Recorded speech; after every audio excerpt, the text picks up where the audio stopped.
We are part of the Lessons from Auschwitz project by the Holocaust Educational Trust.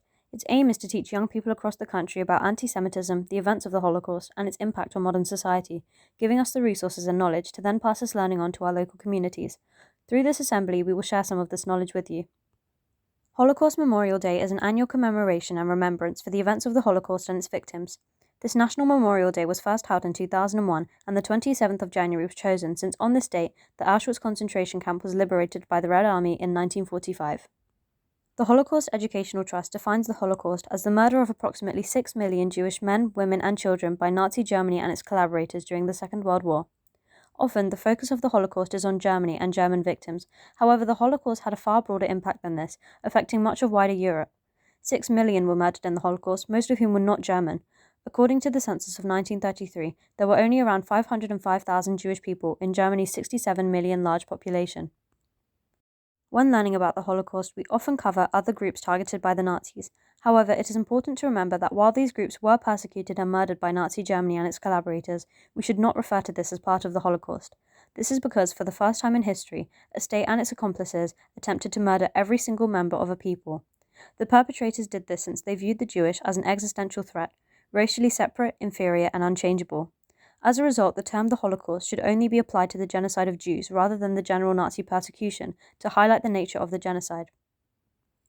A misconception some may have was that nobody knew what was happening to the Jewish community. However, many were aware of Jewish persecution and murder. The Holocaust Learning and Exhibition Center describes how people were aware that Jewish people were being rounded up, forced to leave their homes, and pushed into ghettos. Before the deportations began, the public were aware of the discriminatory laws against the Jewish that restricted their involvement in all aspects of life. Many would have witnessed cattle wagons taking people to the camps or forced laborers in their towns or villages. Some would have even witnessed massacres. Events of the Holocaust across Europe.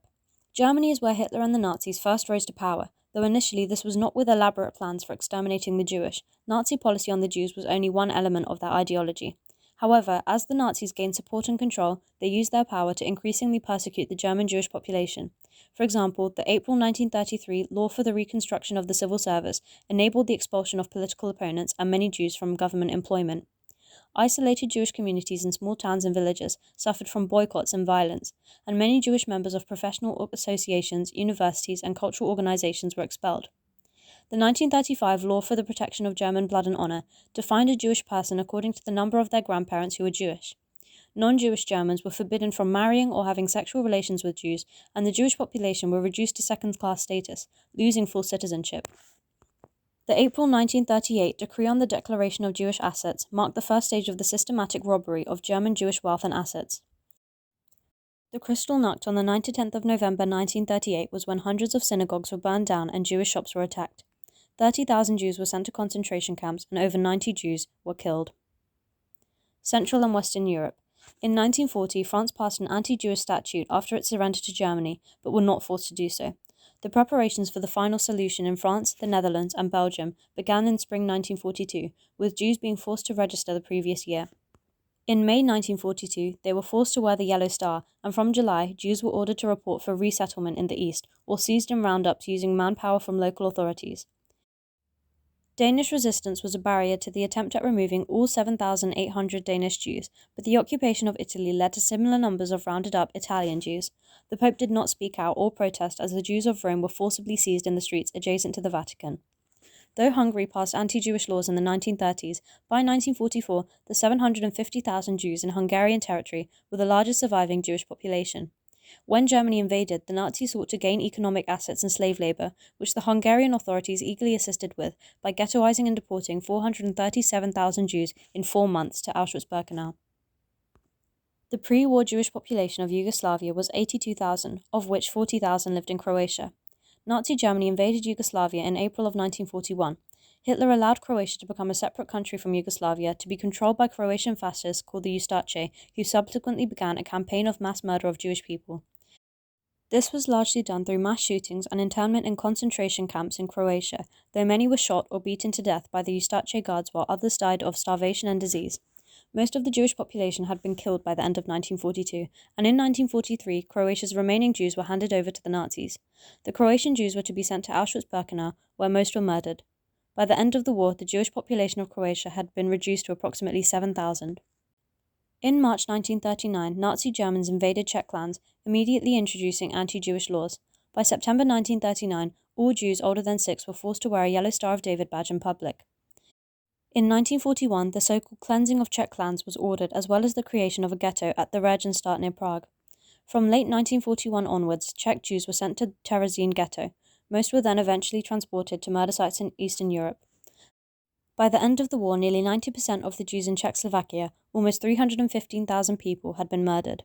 This image was taken in about 1930 in the city of Prague in Czechoslovakia. The couple, Otto and Katerina Margolius, were young Jewish Czechs. Otto was an international hockey player for Czechoslovakia and a leader of a Jewish sports club in Prague.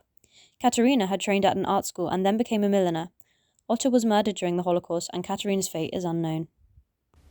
It is important to keep coming back to the lives of Jewish people before the war, looking back at their communities and individual identities, since identity was one of the major things stripped from Jewish people during the war.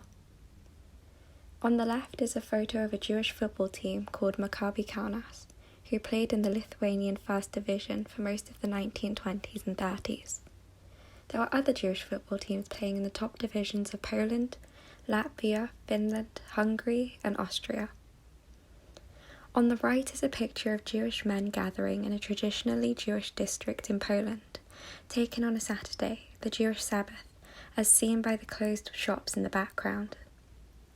At this time, around 3,300,000 people, or 10% of Poland's population, were Jewish, but by the end of the war this number would decrease to around 50,000 people. Auschwitz was the town in Poland that would be renamed to Auschwitz when the Nazis invaded, and the camp that became Auschwitz I, or Auschwitz-Birkenau, was formerly a barrack located outside of the city. Before the war, 58% of the population in the town were Jewish, and they lived side by side with the non-Jewish people in the town, often celebrating religious festivals openly and together. The Hertz Hotel was a building that was at the centre of cultural and political life. During the German occupation, the building was altered, and today there is a plaque to commemorate the Jewish residents murdered during the Holocaust. There was also the Great Synagogue of Auschwitz, which is not visible today as it was completely destroyed during the Nazi occupation in an effort to erase all evidence of Jewish existence. However, there were objects of religious significance uncovered where the synagogue once stood, which are now displayed in a museum in Auschwitz, built in the house of the town's last Jewish survivor. The Soviet Union. In the weeks after the invasion began on the 22nd of June 1941, the Einsatzgruppen shot to death thousands of Jewish men. Though previously Jewish men were targeted, policy had shifted to killing Jewish men, women and children indiscriminately, and by the end of the year, around 500,000 Jews in Soviet territory had been killed. This was done brutally and methodically. Jewish men were rounded up and marched to a nearby forest where they were forced to dig mass graves. They were then shot, with women and children being rounded up later and also murdered in batches.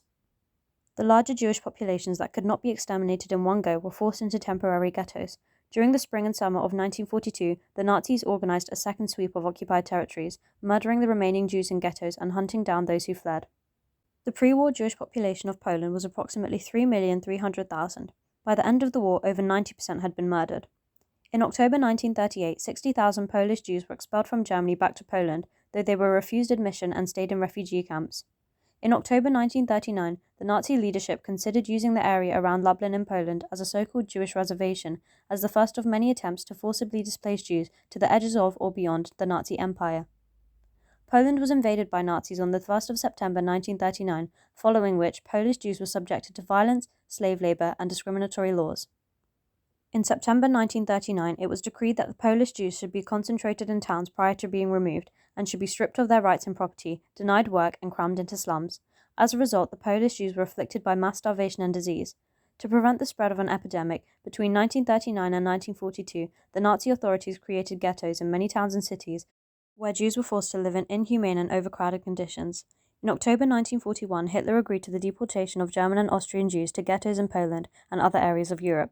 To make room, tens of thousands of Jews from the ghettos were massacred.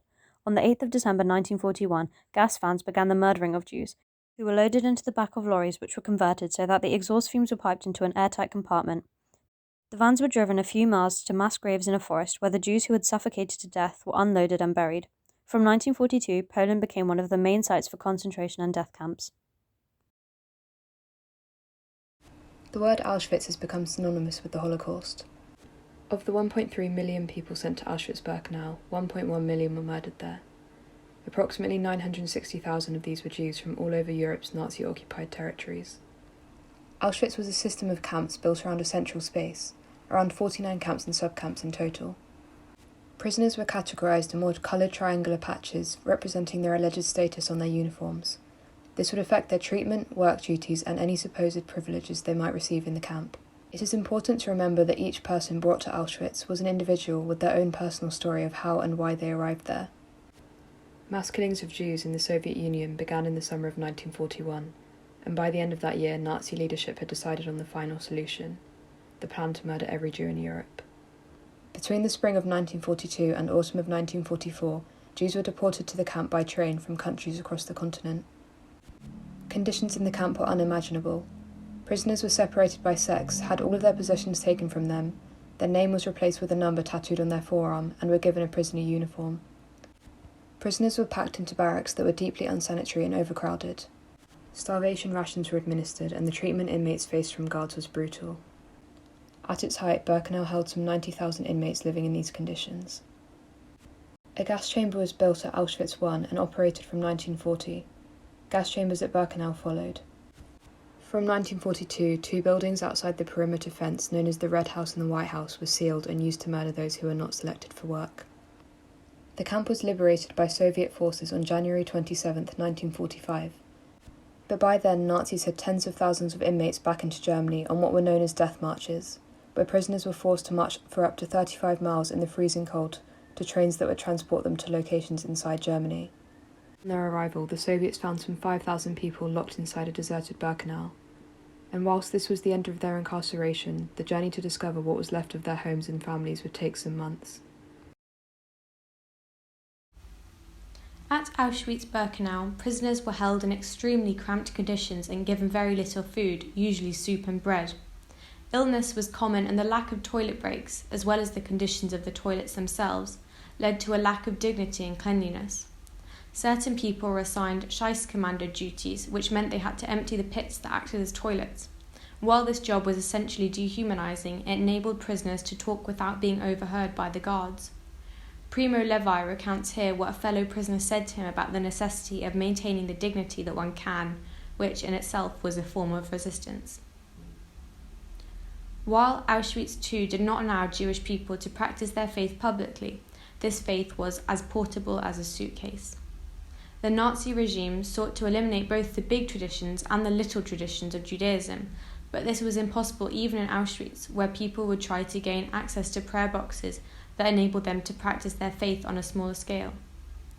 Epstein also describes the ultimate act of resistance, prisoners on their way to the gas chambers singing prayers that would not prevent death, but remind them of the enduring nature of faith. Ilana Epstein, the relative of a Holocaust survivor, wrote about how women prisoners resisted in a different way, sharing the recipes that they couldn't make.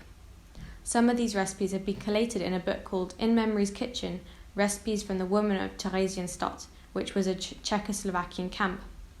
Epstein also describes the joy of a barrack of women who were able to celebrate Hanukkah with meagre candles and songs, another act of resistance against a regime that sought to destroy all traces of faith.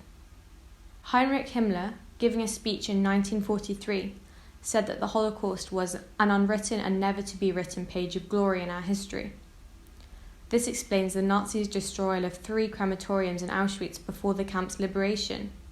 As well as wishing to cover their crimes, they wished to remove all traces of Judaism whatsoever, which, as I've just said, was impossible. However, one of the crematoriums was destroyed as an act of resistance by the Sonderkommando, a group of prisoners who were responsible for burning the bodies of the dead. They had formed a plot to revolt, destroy the crematorium, and escape. Escape was impossible because guards shot the prisoners down. However, the burning of Crematorium 4 remains emblematic of unity and resistance in the face of atrocity. Mark and Bella Boisson were a married couple related to my grandmother through her mother. They had a house in the Dutch city of Middelburg, which my grandmother was much impressed by when she visited in 2016, and owned a wholesale textile company. Mark was a city councillor. Though secular, like the rest of my grandmother's family, they were arrested in 1942. They stayed in Amsterdam for 6 months, living at a Jewish apothecary but reluctant to go into hiding, and then were deported to Germany and Poland respectively, where they died, Bella just days after entering Auschwitz. One of the most horrifying aspects of this story is the passivity of Mark and Bella's friends and neighbours. My grandmother struggles with the Netherlands because new information about Dutch complicity with the Nazis often comes to light. This complicity is in a way understandable because those who resisted were punished, but is not justifiable. I found this quote translated from Dutch in a book my great-aunt put together which compiles my family's experiences during the war. The Nazis did take Mark Boason's life, but his attitude towards the evil that they perpetuated, and that many citizens turned a blind eye to, will live on. Struikelstenen, or stumbling stones, are a way to remember those who suffered Nazi persecution. The German name references the saying, "A Jew must be buried here," and suggests an uncomfortable truth that it is literally stumbled over. In 2016, my gran attended a ceremony where speeches were made about Mark and Bella and other Nazi victims who lived nearby. She then watched as the stones were laid opposite their house. It was an emotional experience, but she relished the opportunity to meet distant family members and was very enthusiastic about the food they offered her. This shows that, though the Holocaust is difficult to discuss, human connections and humour, which in themselves are a form of resistance, will prevail. This is a picture of the Struikelstenen laid to commemorate Mark and Bella Boason. While the Holocaust was a massive event that affected the lives of people all over Europe, it is so important to look closer at individuals so you can understand truly what happened. Many survivors have shared their stories so the next generation can understand. This story is Manfred Goldberg's. He was imprisoned from 1941 to 1945, aged only 11. His parents were Polish and moved to Germany where he and his brother were born. Before the war, his father was supposed to be deported to Poland, but they didn't want him there, so he was going to be sent to a concentration camp. Fortunately, Manfred's mother was able to get him a visa to the UK. 2 weeks after he escaped, the war started. In 1941, Manfred and his mother and his younger brother were deported on a train to Latvia. They spent 3 days and nights on it without food or water. The previous group of people were taken to a forest where they were shot and buried in mass graves. 31 were left alive and went back to the ghetto they were at to tell them what had happened. German industrialists were persuaded to build factories close to the camps due to the unlimited slave labour promised. People were forced to help the German war effort, making bullets, plane parts and various other things. Healthy people were separated from the elderly, who were told they were going to go to another camp for easier work, but then were murdered. Furthermore, if people couldn't complete a full day's work, they were taken off by a guard and shot. In August 1943, they were sent to another camp. A junction used to supply the German front was bombed by the Allies. It was a job for the prisoners to fill in the damage and then relay tracks. As they were doing this harsh labour, guards would hit them with sticks that had nails in the end. The younger children who couldn't yet work were left each day at the camp. One day, SS troops came and took them away. Manfred's younger brother was just 9 years old the last time Manfred saw him. There were often selections where the prisoners would be assessed on whether they could work. Manfred was often told to lie and say he was 17. They were taken to a number of different camps and assessed on whether they should live a number of times. His mother told him not to draw attention to himself, but he was told to remain behind by a guard who then told him that he was to be a slave for an SS officer, polishing boots and keeping his room clean. In 1945, a group of prisoners had to march and anyone who dropped behind were shot. They were then loaded into barges and set off. Each day, people were taken up and were thrown overboard into the sea and drowned. At some point, some prisoners of war started to row the boat back to shore. People got off the boat and ran. Those who didn't have the strength to try and escape were shot, and those who ran were rounded up. As they were marching again, British tanks came which scared off the guards. Even though it is over 75 years since the end of the Holocaust, this event in history has had a global impact, and that impact is still felt in many ways even today. Example one of this is with the Holocaust survivors. Almost 3,000 survivors came to Britain after World War II, and many survivors have chosen to share their experiences with young people, ensuring that future generations know the truth of what happened during the Holocaust. For example, we had a live testimony from Manfred Goldberg on his experience. It is our generation's responsibility to listen and learn from these testimonies, as we are likely the last generation to hear them firsthand. Example 2 is remembrance and commemoration. People across the world continue to remember and commemorate the 6 million Jewish men, women and children who were murdered during the Holocaust. In the UK, work is underway to create a striking and prominent new National Holocaust Memorial, which is planned to sit next to the Houses of Parliament in London. Example 3 can be seen in anti-Semitism today. Anti-Semitism did not disappear with the end of the Holocaust, and it is still a very real problem here in the UK and across the world. In 2020, the Community Security Trust recorded 1,668 anti-Semitic incidents across the UK, the third highest figure that the CST has ever recorded in a single calendar year. Reports like this show that anti-Semitism continues to be a problem in the UK and across the world. The final example is the persecution of Uyghur communities. China is facing growing criticism from across the globe for its treatment of the mostly Muslim Uyghur population living in the Xinjiang region of northwestern China. Reports coming out of the region have described prisoners forced onto trains and over 1 million people incarcerated in re-education camps. All of these examples demonstrate the long-lasting impact and relevance of the Holocaust on society today, further highlighting the importance of remembering the 6 million Jewish men, women and children and learning from the horrific events.